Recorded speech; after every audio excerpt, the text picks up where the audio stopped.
Hey guys, Matt here, the Broken Supercoach. Just checking in. I know not many people watch the Friday night videos, and they're not relevant for too long. But I thought I'd do one because I do want to show my trades that I finally decide on, and it is probably season defining, this trade.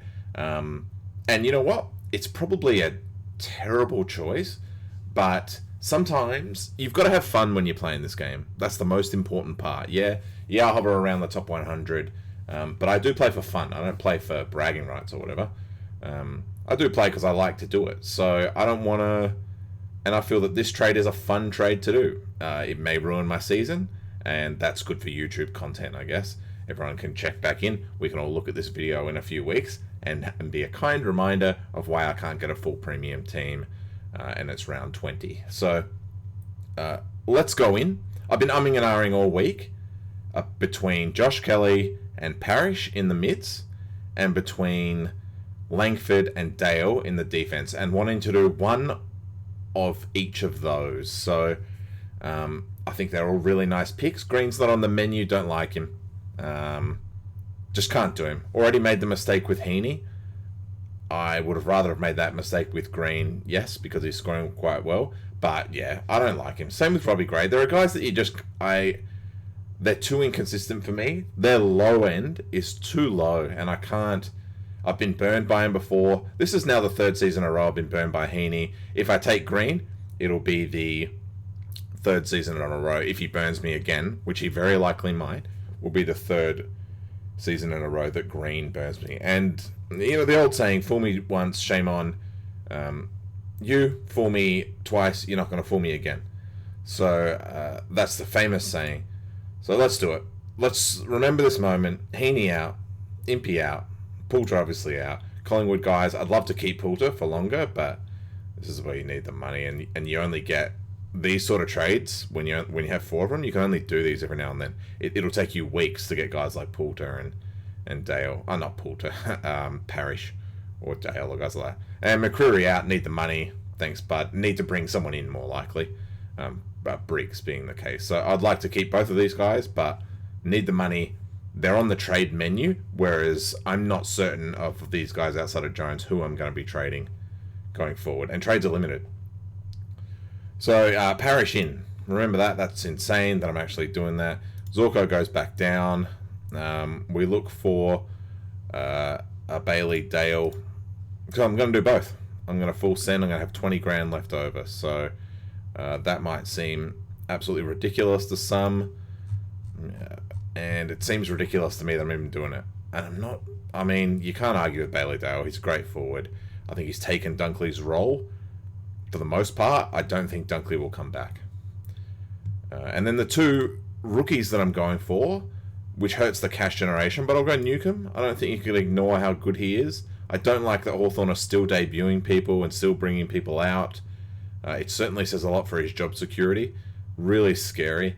But you know, he was drafted and then came straight in and scored very nicely. I don't expect that score every week, but I do expect him to play, and that's what you need. You need players, and between him, Edwards, you'll have good cover until you fill that last midfield spot. And plus, you got DPP here. That's why you keep Brockman in the team.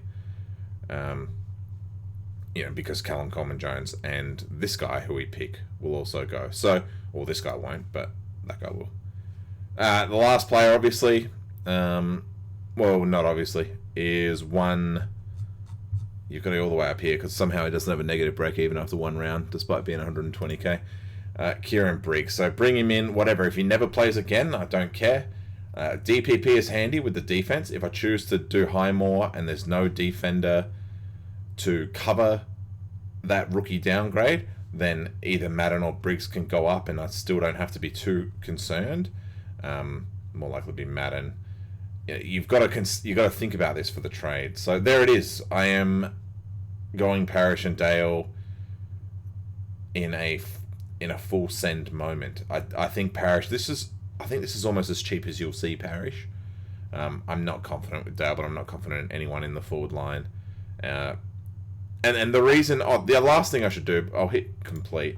We'll just make it a short one. We'll hit this So 2 more things I want to go through. Quick captain's choice, because I like those. V on Bont, and then I'll probably do a Brisbane player, probably Lions, into North. If I'm not confident with that, I might go Parrish into Hawthorn, but I think Hawthorn are a pretty negative team, and they don't allow huge scores. They do often, but I think they're pretty good at being negative to the opposition. So I feel confident with old mate here in Tasmania. Lions. He scores well against North in the past. Everyone's scoring well against North. I'm hoping I can just take Bont's score either way, but 120, 160 in the last 2 years against North, not too fast. Was any of those at Tasmania out of interest? Let's just have a look before we marvel the gap. But no, so hasn't really played at Tasmania before, so that's a risk. But Bont on a Friday night. He has huge history with Geelong. I'd expect that he's going to pop off. They'll try to tag him. It won't work. He'll pop for at least 120, and I'll probably just take that score. Last thing I want to show is why didn't go Langford. And while I don't think, there was a comment earlier about him being a flavour of the month player. I'm not quite sure that he's flavour of the month. I think he might be a reasonable choice.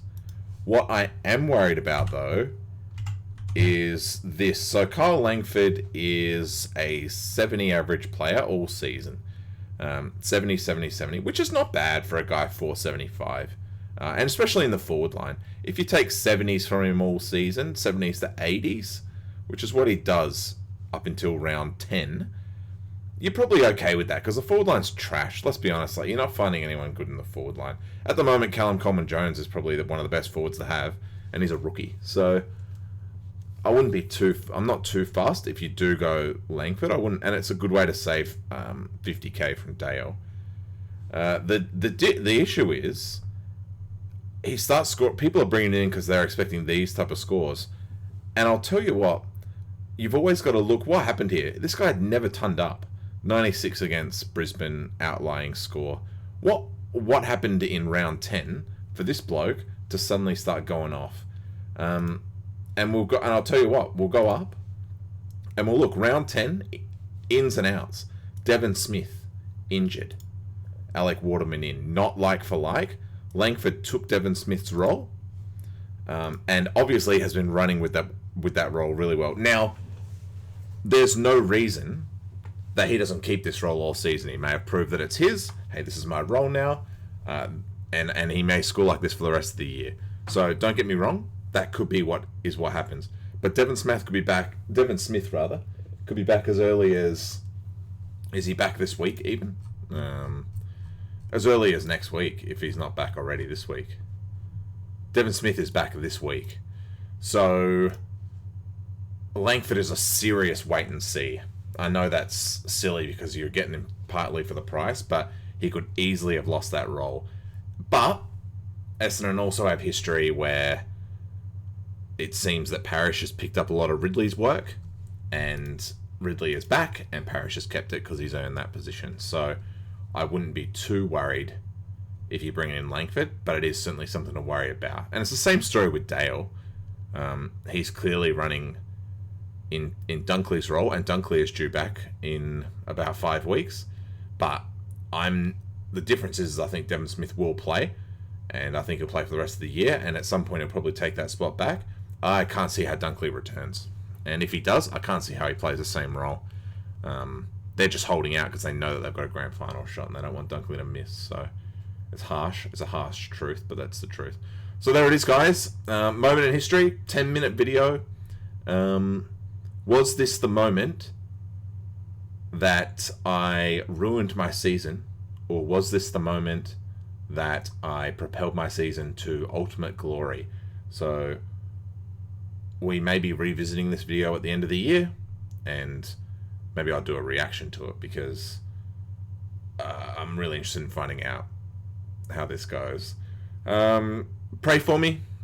Hands up and heads down. And good luck, everyone. I've written off tipping, by the way, so good luck with that too. Have a good one.